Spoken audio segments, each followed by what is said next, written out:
Dear students, are के विज्ञान PG college में ऑनलाइन क्लासेज में आप सभी स्टूडेंट्स का स्वागत है। कल की जो नेक्स्ट अपनी क्लास थी उसके अंदर हम लोगों ने प्लांट फिजियोलॉजी जो चैप्टर चल रहा था, paper plant physiology and biochemistry, इसमें हम लोग जो पढ़ रहे थे वो फोटोसिंथेसिस पढ़ रहे थे। Photosynthesis clear. फोटोसिंथेसिस हम लोग पढ़ रहे थे। फोटोसिंथेसिस जो होता है, प्रकाश संश्लेषण जिसे आप बोलते हो, उसमें हम लोगों ने पिगमेंट्स के बारे में पढ़ा था। पिगमेंट्स जो कि फोटोसिंथेसिस के लिए सबसे मेन इम्पोर्टेंट होते हैं। उसमें हमने क्लोरोफिल पढ़ा था, उसमें कैरोटिनोइड्स भी हमने पढ़ा, ठीक है। फाइकोबिलिन्स, फाइकोइरिथ्रिन, बैक्टीरियोविरिडीन, बैक्टीरियोक्लोरोफिल, ये सारे पिगमेंट्स हम लोगों ने पढ़े। आज जो हम पढ़ने जा रहे हैं वो पढ़ने जा रहे हैं फोटोसिंथेसिस का प्रोसेस, मतलब फोटोसिंथेसिस होता कैसे है वो चीज़ हम पढ़ने जा रहे हैं। तो देखो, सबसे पहले अपन बात करें मैकेनिज्म ऑफ फोटोसिंथेसिस। मैकेनिज्म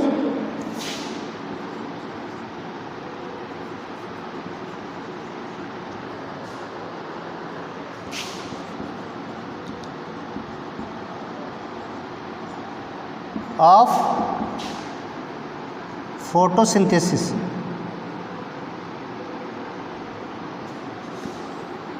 प्रकाश संश्लेषण की क्रियाविधि, द मैकेनिज्म ऑफ फोटोसिंथेसिस अपन पढ़ने जा रहे हैं। आज अपना जो टॉपिक है, जो मेन इंपॉर्टेंट टॉपिक है, वो मैकेनिज्म ऑफ फोटोसिंथेसिस है। इसमें आपको पता है कि फोटोसिंथेसिस में दो चीज़ हमने पढ़ी थी। एक तो पढ़ी थी लाइट रिएक्शन, एक तो पढ़ा लाइट रिएक्शन, एक पढ़ा डार्क रिएक्शन। तो सबसे पहले मैकेनिज्म ऑफ फोटोसिंथेसिस में दो टाइप से या दो प्रकार से फोटोसिंथेसिस होता है। इसमें लाइट रिएक्शन है और एक डार्क रिएक्शन है। लाइट रिएक्शन जो है, लाइट रिएक्शन टॉपिक है हमारा कि प्रकाशिक अभिक्रिया या प्रकाशिक अभिक्रिया या प्रकाशीय अभिक्रिया।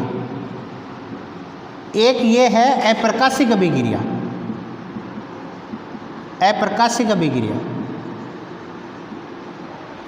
क्लियर। तो सबसे पहले बात करेंगे प्रकाशिक अभिक्रिया की। सबसे पहले प्रकाशिक अभिक्रिया अपन पढ़ने जा रहे हैं मैकेनिज्म ऑफ फोटोसिंथेसिस में।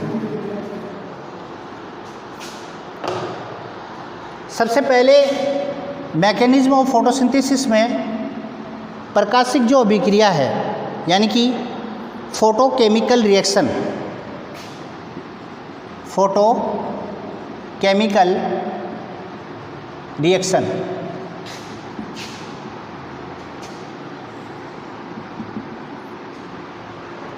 फोटोकेमिकल रिएक्शन, प्रकाश रासायनिक अभिक्रिया, प्रकाश रासायनिक अभिक्रिया, ये टॉपिक है। प्रकाश रासायनिक अभिक्रिया में सबसे पहले अगर अपन बात करें तो यह first step is light chemical reaction take place in the presence of light. यानी कि प्रकाशिक अभिक्रिया जो होती है, सबसे पहले आपको ध्यान रखना है कि प्रकाशिक अभिक्रिया हरित लवक के क्लोरोप्लास्ट जो होता है, हरित लवक के ग्रेना, हरित लवक के ग्रेना पार्ट में होती है।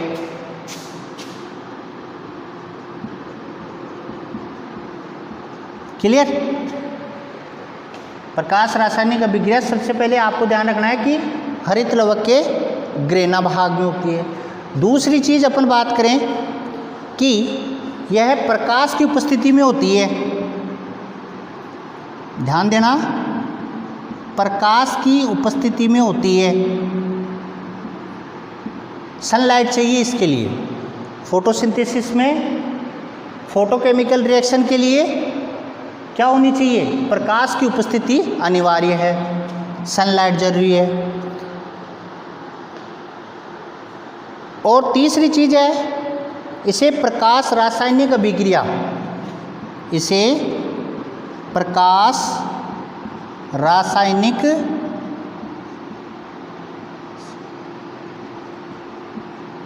रासायनिक अभिक्रिया भी कहते हैं, जिसका दूसरा नाम क्या है? हिल अभिक्रिया। जिसका क्या नाम है दूसरा? हिल अभिक्रिया। क्लियर? तो अपने सामने क्या क्या चीज़ें आई? फोटोकेमिकल रिएक्शन यानी कि प्रकाश रासायनिक अभिक्रिया। इसमें पहले तो ध्यान रखना है हरित लवक के ग्रेना भाग में होती है। दूसरी, इसमें सनलाइट या प्रकाश की उपस्थिति ज़रूरी है। तीसरी चीज़ इसे है, इसे प्रकाश रासायनिक अभिक्रिया या हिल अभिक्रिया भी हम कहते हैं। अब दूसरी चीज़ अपन आगे पढ़ें, ये तो कुछ कंडीशन है। दूसरी चीज़ अपन पढ़ें, यह क्रिया निम्न प्रकार से होती है।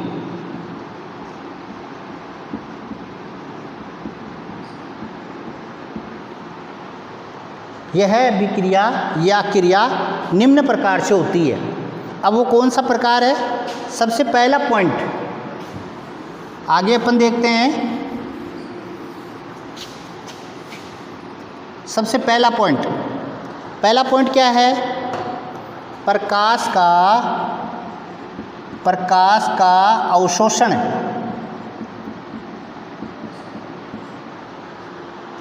एब्सॉर्प्शन ऑफ लाइट, प्रकाश का अवशोषण एवं पर्णहरित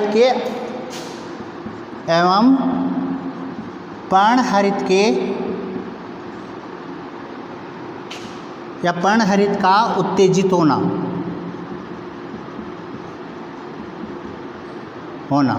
ये पहला पॉइंट है। फोटोकेमिकल रिएक्शन में प्रोसेस हम पढ़ रहे हैं, क्रियाविधि हम पढ़ रहे हैं, और क्रियाविधि में पहला पॉइंट है प्रकाश का अवशोषण एवं पर्णहरित या क्लोरोफिल का एक्टिव होना। ठीक है, इसमें अपन लिख देते हैं एब्सॉर्प्शन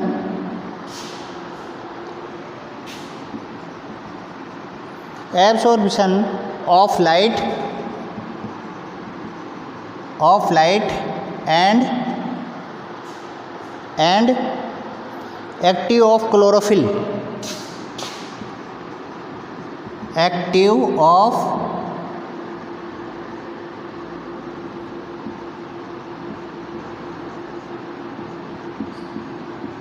क्लोरोफिल, दूसरा पॉइंट है जल का प्रकाशिक अपघटन।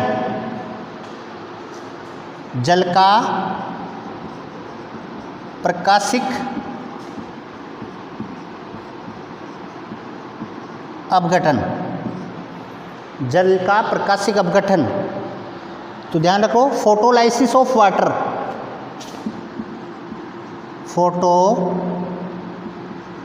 Photolysis of water. Clear? Third point, formation of NADPS2,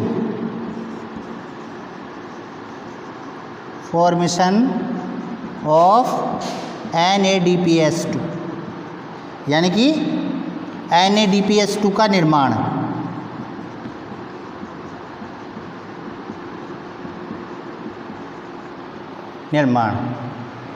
ठीक है। और फोर्थ पॉइंट है फोटोफॉस्फोरिलेशन, प्रकाश फास्फोरिलीकरण।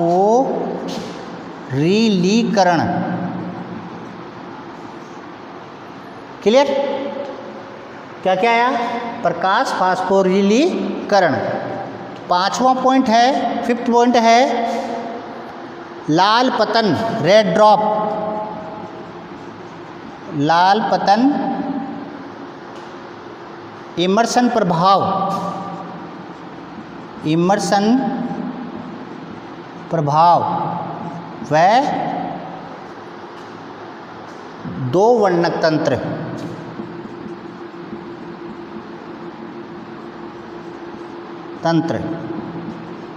फोटो सिस्टम या पिगमेंट सिस्टम भी बोल सकते हो इसको, ठीक है ना।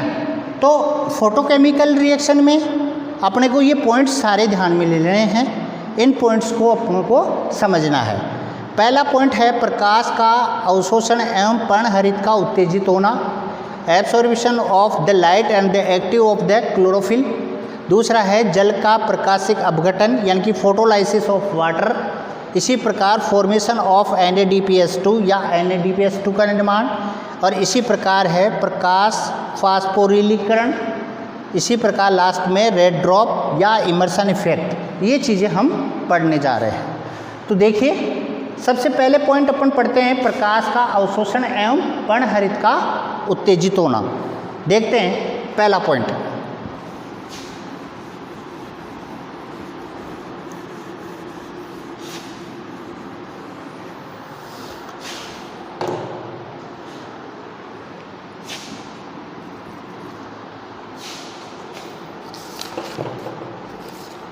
क्लोरोफिल,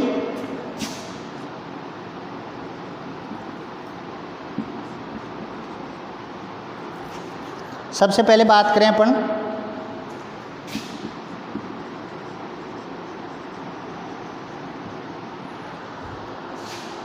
क्लोरोफिल नॉर्मल है। दूसरा फोटोन, क्लियर, बराबर क्लोरोफिल एक्टिव। देखिए यहाँ पर क्लोरोफिल, सबसे पहले सूर्य का प्रकाश जो होता है वो क्लोरोफिल के ऊपर आता है। जैसे ही सूर्य का प्रकाश यानी कि फोटोन बोल सकते हैं, photon as a energy packets हैं। तो यहाँ पर क्या हो गए कि ऊर्जा के छोटे छोटे जो पैकेट्स होते हैं उन्हें फोटोन कहते हैं, ठीक है ना। तो जैसे ही सूर्य का प्रकाश आता है क्लोरोफिल पर, और क्लोरोफिल क्या हो जाता है? एक्टिव हो जाता है। तो अपना पहला पॉइंट क्या था? प्रकाश का अवशोषण एवं पर्णहरित का उत्तेजित होना, ठीक है ना। तो यहाँ पर सूर्य का प्रकाश जैसे ही आया, क्लोरोफिल क्या हो गया? नॉर्मल था, फिर क्या हो गया? वो एक्टिव हो गया। सूर्य का प्रकाश लेते ही क्या हो गया? वो एक्टिव हो गया। क्योंकि प्रकाश संश्लेषण या फोटोसिंथेसिस में सूर्य के प्रकाश का होना जरूरी है, सनलाइट जरूरी है। सनलाइट होगी तभी वो क्या है? क्लोरोफिल एक्टिव होगा। और एक्टिव होने पर वो क्या करेगा?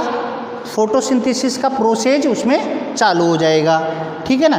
तो दूसरा, पहला पॉइंट अपना कंप्लीट है। दूसरा पॉइंट अपन पढ़ने जा रहे हैं फोटोलाइसिस ऑफ वाटर, यानी कि जल का प्रकाशिक अपघटन। तो प्रकाशिक अपघटन कर देते हैं अपन। दूसरा पॉइंट अपन पढ़ने जा रहे हैं। देखो 2s2o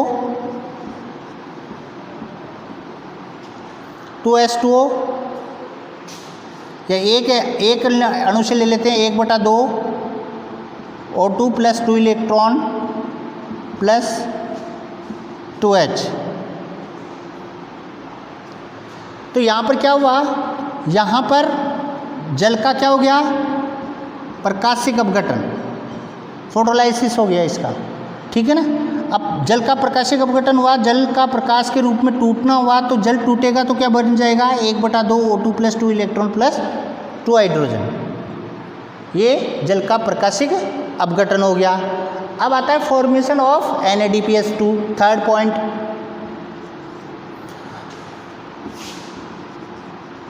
NADPH2 का निर्माण, formation of NADPH2, nicotinamide adenine diphosphate hydrogen, full form of NADPH2। ठीक है, यहाँ पर क्या हुआ, 2NADP, क्लियर, प्लस ये वाले 2 हाइड्रोजन 2H प्लस 2 इलेक्ट्रॉन, क्या हो जाएगा 2NADPH2, क्लियर। यहाँ क्या हुआ, फॉर्मेशन ऑफ NADPH2 बन गया, यानी कि 2NADP प्लस 2 हाइड्रोजन, यानी कि फोटोलाइसिस के समय जो 2 हाइड्रोजन थे वो यहाँ जुड़ जाते हैं, इलेक्ट्रॉन हो गया, और क्या बन गया 2NADPH2। तो थर्ड पॉइंट अपना कंप्लीट हो गया। इसी प्रकार अगला आता है अपना तीसरा पॉइंट। तीसरा पॉइंट क्या कहने जा रहा है, प्रकाश फास्फोरिलीकरण। प्रकाश फास्फोरिलीकरण क्या होता है कि जो इलेक्ट्रॉन स्थानांतरण से, इलेक्ट्रॉन का जो स्थानांतरण होता है, ट्रांसफर ऑफ इलेक्ट्रॉन, इलेक्ट्रॉन के स्थानांतरण से मुक्त ऊर्जा का ATP का संश्लेषण होता है, यानी कि मुक्त ऊर्जा द्वारा क्या हो जाता है, ATP का संश्लेषण होता है, सिंथेसिस ऑफ ATP। ध्यान रखना, प्रकाश फास्फोरिलीकरण में क्या होता है, फोटो फास्फोरिलेशन में क्या होता है, इलेक्ट्रॉन जो होते हैं, इलेक्ट्रॉन स्थानांतरण से मुक्त ऊर्जा द्वारा ATP का निर्माण होना। तो अपन चौथा पॉइंट जो फोर्थ पॉइंट है, ये जैसे 4 नंबर का पॉइंट है, उस 4 नंबर के पॉइंट में क्या हो गया, ATP का संश्लेषण। ध्यान रखना, यानी कि यहाँ पर प्रकाश फास्फोरिलीकरण में ATP का संश्लेषण होता है, सिंथेसिस ऑफ ATP। ये चौथा पॉइंट है। पांचवा पॉइंट जो है, पांचवें पॉइंट में है रेड ड्रॉप या लाल पतन, या इसमें दूसरा एक और है इमर्सन इफेक्ट या इमर्सन प्रभाव। तो देखते हैं अपन रेड ड्रॉप या इमर्सन प्रभाव देखते हैं।